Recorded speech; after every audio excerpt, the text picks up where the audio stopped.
हर हर महादेव दोस्तों, आज की हमारी इस वीडियो का टॉपिक है मृत्यु एकाग्रता।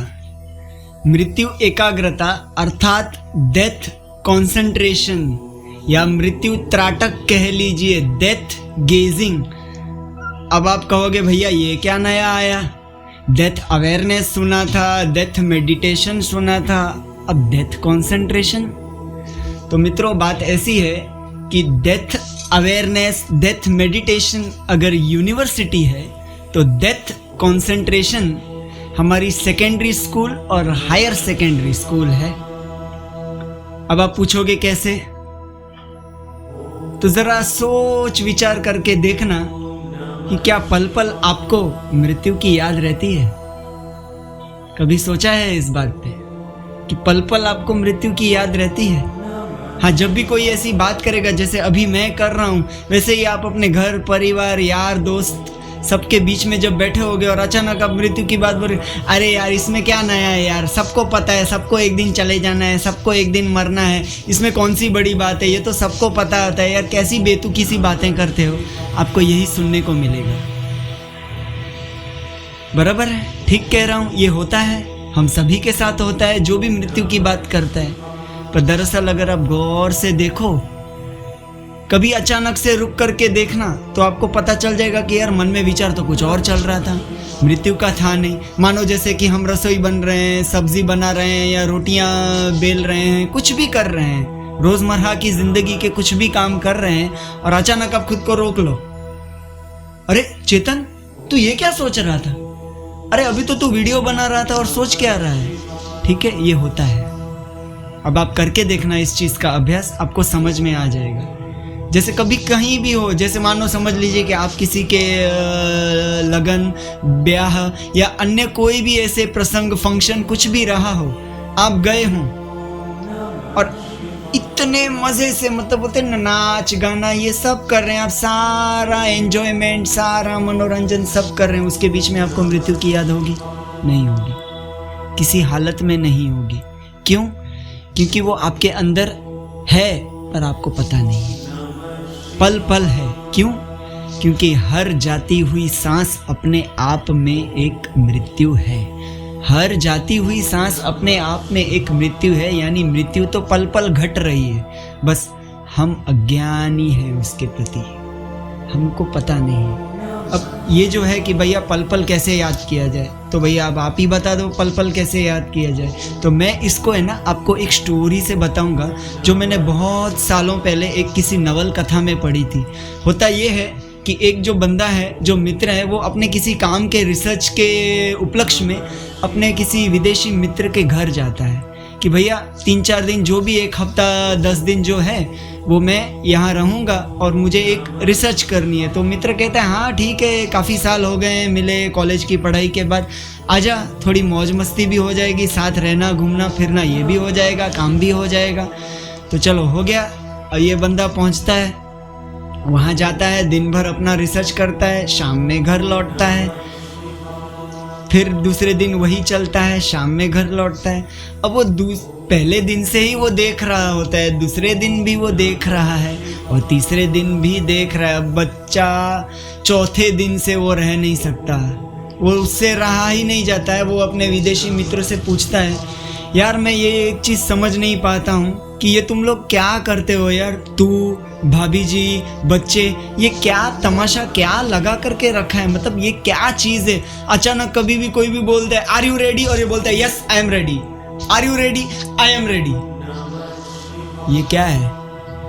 तो वो मित्र भाभी जी सब बैठते हैं, हंसते हैं और वो लोग डिनर करने के लिए बैठते हैं। शाम का जो भोजन है, रात्रि का भोजन, वो करने के लिए बैठते हैं। अब वो 1-2 निवाला खाया नहीं खाया, वापस कोई एक चिल्ला देगा आर यू रेडी, सब बोलेंगे आई एम रेडी। फिर 2-4 निवाले खाए, फिर वही। अब ये और परेशान हो गया, भाई ये क्या कर रहे हैं, ये हो क्या रहा है? तब वो मित्र और वो जो भाभी जी हैं, वो उसके मित्र की धर्मपत्नी, वो कहती हैं कि हम एक दूसरे को मृत्यु याद दिला रहे हैं। तो बोलते ऐसे मृत्यु याद दिला रहे हैं, अर्थात मृत्यु concentration, death concentration, death gazing, जैसे हम साधना में नहीं करते हैं। कुछ लोग जो होते हैं वो बिंदु त्राटक करते हैं कि दीवार पर बिंदु बना लिया और उसको एक टक देखते रहे। कोई किसी देवी देवता की छवि को देखते हैं। बस वैसे तुम मौत को देखो, मौत को याद करो, पल पल क्षण क्षण प्रति क्षण याद करो। तो बोलते कैसे? बोलते जैसे मान ले अभी 2 निवाले खाए और अचानक कह दिया आर यू रेडी, एंड सब तत्पर हो गए एकदम, यस आई एम रेडी। क्योंकि मृत्यु जब आती है ना तो वो कोई डाकिया नहीं बेचती है कि बस आ ही जाती है, कि एक बार सांस बाहर निकल गई और वो यदि मृत्यु की क्षण जैसे हुई तो वो सांस बाहर की बाहर रह जाएगी और भैया हम तो हो जाएंगे हवा। तो इसके लिए खुद को तैयार करना है। बस यही है मृत्यु concentration, death concentration, death gazing. जो उस नवल कथा में, अब वो जो रिसर्च करने गया था वो उसका अपना रिसर्च तो साइड में रहा, लेकिन उसको एक नई चीज मिल गई कि वो पल पल खुद को, और ये चीज आपकी चेतना को इतना ऊपर उठा सकती है कि आप इसकी कल्पना भी नहीं कर सकते। ध्यान में क्या करते हैं? महादेव ने कौन से सूत्र बताए? यही तो बताए ना शिव सूत्र में, क्योंकि जो सांस भीतर गई रुकी, जो सांस बाहर गई और अगली सांस आने से पहले जो रुका हुआ जो क्षण है वो मृत्यु का क्षण है। यानी पल पल मृत्यु घट रही है, पल पल। आपको और गौर से देखना हो तो कभी किसी शांत से वातावरण में आप बस बैठ जाना आंखें बंद करके और सुनना। ये जो हवाएं चलती है ना मंद मंद, संध्या के समय पे आप ध्यान से देना। वो जो शाम का जो संध्या का यानी दिना और रात्रि का जो तिरोधान समय जो होता है ना, जो दिन से तिरोधान होकर के संध्या से तिरोधान होकर के रात्रि की तरफ बढ़ता है, उस समय के दौरान जो है ना, जब हम पूजा भक्ति आराधना मंदिरों में तीर्थ स्थानों में जो आरती होती है, उस समय है ना हवाएं भी जो है ना चलते हुए भी है ना, उनमें एक ठहराव होता है, वो ठहराव ही मृत्यु है। कितनी सरल सी बात है ना। पल पल हम इसके प्रति जानकार हो सकते हैं पर हम हो रहे नहीं, होना नहीं चाहते। क्यों? क्योंकि हमको भय है कि बाप छूटेगा या माँ छूटेगी, बहन छूटेगी, भाई छूटेगा, बीवी बच्चे छूटेंगे, घर गाड़ी बंगला बैंक बैलेंस ये सब छूटेगा। हमको कुछ छोड़ने की आवश्यकता है ही नहीं, हम छोड़ नहीं पाते ना, इसीलिए प्रकृति ने मृत्यु बनाई। क्योंकि यदि मृत्यु ना होती तो सोच लीजिए कि अहंकार और कितना बड़ा होता। बस इसीलिए मृत्यु बनाई गई। मृत्यु वरदान है, अभिशाप नहीं। मृत्यु शोक का विषय नहीं है, मृत्यु आनंद और उत्साह और उमंग का विषय है, क्योंकि वही तुमको तुमसे मिलवाती है। किसी भगवान से मिलने का तो बाद की बात है भैया, पहले खुद को खुद से मिलवाने वाली ही मृत्यु है। हमको मृत्यु को समझना है, उसको अनुभव करना है। इसके लिए चाहिए क्या? कंसंट्रेशन। अगर बच्चा पढ़ाई में कंसंट्रेशन से ना करे, एकाग्रचित्त होकर ना पढ़े, तो क्या वो उत्तीर्ण हो सकता है या उसको उच्च अंक आ सकते हैं? नहीं ना। तो यदि हम ही अभ्यास ना करें, आज अभी इसी क्षण से अभ्यास ना करें, तो क्या हम मृत्यु के दर पे विजय प्राप्त कर सकेंगे? ये हो ही नहीं सकता। जितने भी आत्मज्ञानी हुए, स्वयं श्री कृष्ण परमात्मा जी कह लीजिए, चैतन्य महाप्रभु जी कह लीजिए, नानक, कबीर, मीरा, दादू, गुरु गोरखनाथ जी महाराज कह लीजिए, इन सभी ने यही किया। गुरु गोरखनाथ जी महाराज की वाणी में तो एक दुहा भी है, यूं कह लीजिए कि मरो है जोगी मरो, मरो है जोगी मरो, मरण है मीठा, तिस मरणी मरो, जिस मरणी गोरख मर दीठा। यानी वो कह रहे हैं कि मरो। अब मरो यानी क्या? तुम लटक जाओगे क्या पंखे से? है तुम कूद जाओगे? नहीं, भीतर से मरना है, भीतर से मृत्यु को अनुभव करना है कि मरो है जोगी मरो, मरण है मीठा। मृत्यु मीठी है, वो तुमको तुमसे मिलवाती है। तो मृत्यु मीठी है, पर तिस मरनी मरो, जिस मरनी गोरख मर दिठा। यानी वो ध्यान में मरा, प्रति क्षण क्षण अवेयरनेस में, एकाग्र चित्त में मरे गुरु गोरखनाथ जी ने समाधि, ध्यान, साधना, हठ योग, इन सब का प्रवचन दिया, इन सब का ज्ञान बांटा। यही चीज आदि शंकराचार्य जी महाराज ने की। ध्यान, चिदानंद रूप शिवोहम शिवोहम कैसे कह पाए वो? हम कह भी लेते हैं, आप कहेंगे, मैं कहूँगा, कई बार हम कह लेते हैं। हम पूरा जो निर्वाण षटकम है शायद कंठस्थ भी हो, पर केवल कंठस्थ करना ही मूल नहीं है, उसको एक्चुअली जीवन में उतारना है। आप कैसे उतारोगे? इसीलिए साधना आती है। इसीलिए ऋषि मुनियों ने भी एक युक्ति निकाली कि भैया यदि आपसे ध्यान नहीं हो पाता है तो नाम जप या मंत्र जप का कहा। अब होता यह है कि जैसे ही आप मंत्र जप करने बैठते हो तो आपको विचार परेशान करते हैं, लेकिन आप अगर विचारों को ना देख करके उसी मंत्र या उसी नाम, चाहे वो शिव हो, राम हो, कृष्ण हो, कुछ भी हो, कोई भी नाम हो, किसी भी अन्य धर्म का हो, पर अब जैसे ही करोगे तो वो होता क्या है कि आप भूतकाल उधर छूट गया, भविष्य काल यहाँ चला गया, अब जो रह गया वर्तमान काल, और वर्तमान काल आपको मृत्यु का अनुभव दे देती है।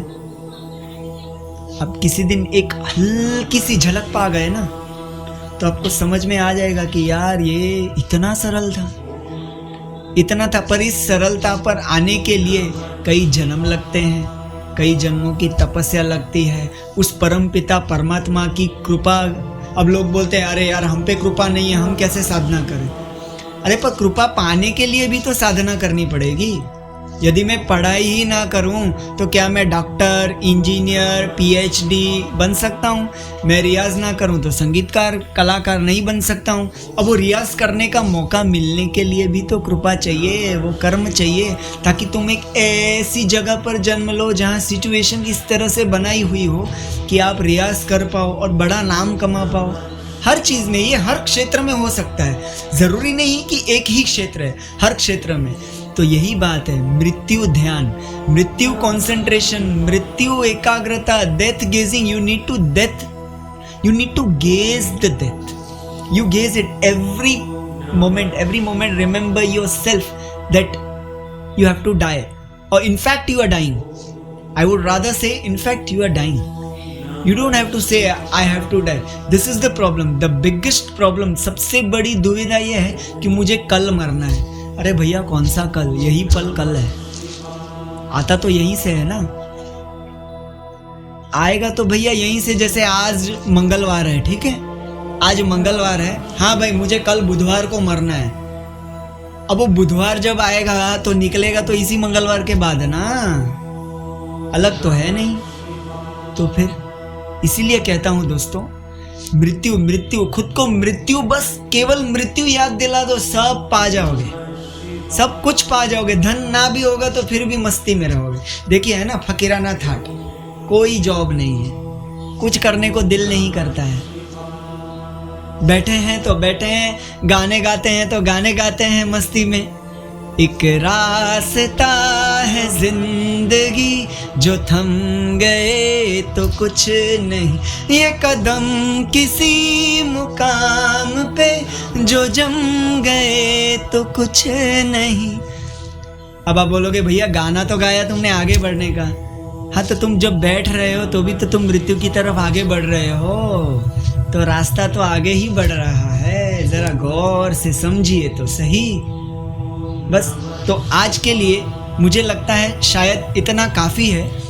आप सभी अनुभव कीजिए, प्रैक्टिस कीजिए, अभ्यास कीजिए, प्रत्येक क्षण कुछ भी कर रहे हो, मैं कहता हूँ कुछ भी कर रहे हो, एक घूंट पानी पी रहे हो ना, साधारण सी बात है, जैसे ही ग्लास में पानी भरा, एक घूंट पानी पिया,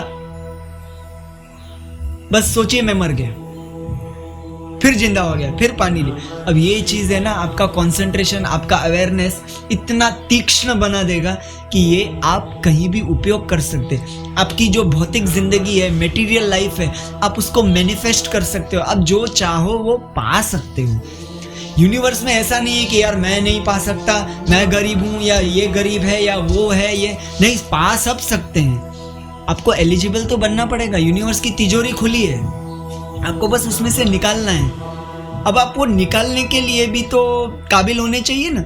जैसे बैंक का मैनेजर, अब यूँ समझ लीजिए बैंक का मैनेजर जो है, आपके पास आपके लॉकर की चाबी है, बैंक के मैनेजर के पास लॉकर की चाबी है। अब दोनों की चाबियां लगते ही लॉकर खुलता है, किसी एक की चाबी से नहीं खुलता है। लेकिन आप आपकी चाबी ही जब तक नहीं लगाओगे तो बैंक का मैनेजर कैसे लगा? भी बैंक का मैनेजर यानी वो परमात्मा है, वो ब्रह्मांड, वो अनंत कोटि ब्रह्मांड जो है, वो यूनिवर्स जो है, वो जो माँ है, वो देने के लिए रेडी है। अब हमको हमारी चाबी ही नहीं लगानी है। आप चाबी तो लगाओ, जिस भी क्षेत्र में करना चाहो तो उस क्षेत्र में दौड़ पड़ो, पर मृत्यु को भूलो नहीं। मृत्यु मृत्यु हम कहते हैं ना, मृत्युर्मोक्षीय मामृतात्, यानी अमृत है मृत्यु। जैसे वो भी गाया है ना, मृत्योर माँ अमृतम गमय, क्यों कहा गया है? ऐसे ही बस शब्द है कि हाँ भैया किताब में मैंने लिख दिया, ब्ला ब्ला ब्ला हो गया। नहीं भैया, ऋषि मुनि जो है ना, वो बहुत बड़े साइंटिस्ट रहे हैं। उन्होंने बहुत अभ्यास किया है, बहुत साधना की है। हर ऋषि मुनि गृहस्थ था हम मानते हैं, लेकिन तब वो गृहस्थ आश्रम की तरह था, अभी की तरह नहीं है। बस दौड़ते रहो, ये चाहिए वो चाहिए, चाहिए सब कुछ, मना नहीं करते हैं, पर वो पाने का जो रास्ता है ना, उसको रास्ता आपको सही चलना है। आप रास्ता गलत अख्तियार कर लेते हैं तो दिक्कत आ जाती है आपको ही, फिर हम परेशान होते हैं ना। आप भी होते हैं, मैं भी होता हूँ, सभी होते हैं। आप आसपास जरा नजर उठा करके देख लीजिए, समझ जाओगे। क्यों? क्योंकि अवेयरनेस नहीं है, चेतना नहीं है, एकाग्र चित्त नहीं है। आप एकाग्र चित्त तो होइए, किसी एक चीज की तरफ इतने दृढ़ विश्वास से लग जाइए। सिर्फ मानना नहीं है, जानना भी जरूरी है। क्योंकि आप मानते हो, चलो मानते हैं, भगवान में मानते हैं, ब्रह्मांड में मानते हैं, पर मानने के साथ साथ आपको जानने के रास्ते पे चलना ही पड़ेगा। तब जाकर के आपका मानना और स्ट्रांग हो जाता है, वो और दृढ़ हो जाता है मानना। तो बस यही कहता हूं कि खुद को मृत्यु याद दिला दीजिए, क्योंकि मृत्यु जैसे ही याद आ जाएगी ना, याद आती रहेगी, उसकी याद बनी रहेगी। मैं कहता हूं याद करना नहीं है, वो याद स्वयं बनी रहे, भुलाई ही ना सके। तब जाकर के जो होगा ना चमत्कार, आप उसकी कल्पना नहीं कर सकते। आप जब बाहरी दुनिया में ऐसे जब चलोगे ना, तब आपको लगेगा कि मानो जैसे कोई शेर चल रहे हो। आप शेर हो, शेरनी हो। क्यों? क्योंकि आपने मृत्यु का स्वाद पा लिया, तो आपको जीवन समझ में आ जाएगा। जीवन का जो प्रवाह है ना, वो समझ में आ जाएगा। जीवन बहता है, पर मृत्यु के साथ बहता है, अकेला नहीं है। जीवन मृत्यु को हमने दो विभाजों में विभाजित कर दिया, दो में कर दिया। दो नहीं है भैया, एक है। जीवन और मृत्यु एक है। अगर जीवन जो है माता पार्वती है, माँ शक्ति, माँ आदिशक्ति है, माँ पराशक्ति है ना, तो मृत्यु शिव है। शिव और शक्ति अलग नहीं है। बिना शक्ति के शिव को कैसे, शिव को जो हम महादेव कहते हैं, वो इसी वजह से तो कहते हैं क्योंकि वो सर्वशक्तिमान है। उनके पास सारी शक्तियां हैं, सारी शक्तियां हैं, यानी उस शक्ति में एक शक्ति आती है मृत्यु, और वही सबसे परम शक्ति है। मृत्यु से बड़ी शक्ति ही कुछ नहीं हो सकती है। बाकी जो भी है, पैसा है, पावर है, पद है, प्रतिष्ठा है, इन सब की भी मृत्यु है ना? है ना? सरकार भी जो है 5 साल बनती है, 5 साल के बाद फिर तिरोहित हो जाती है, तो हो ही रही है ना। कैबिनेट बदलती ही है ना, मिनिस्ट्रीज बदलती ही है ना, पावर पोजीशंस बदलती ही है ना। कल जो एक पद पे बैठा था, आज वहां कोई और होगा। चाहे कैसे भी हो, कोई सिफारिश से हो, कोई काबिलियत से हो, कैसे भी हो, पर है ना। यानी मृत्यु तो हर चीज की है, यानी मृत्यु तो हर चीज में है। हर चीज ही अपने आप में मृत्यु है। तो बस अपने आप को मृत्यु याद दिला दीजिए। हर हर महादेव, हर हर महादेव, हर हर महादेव।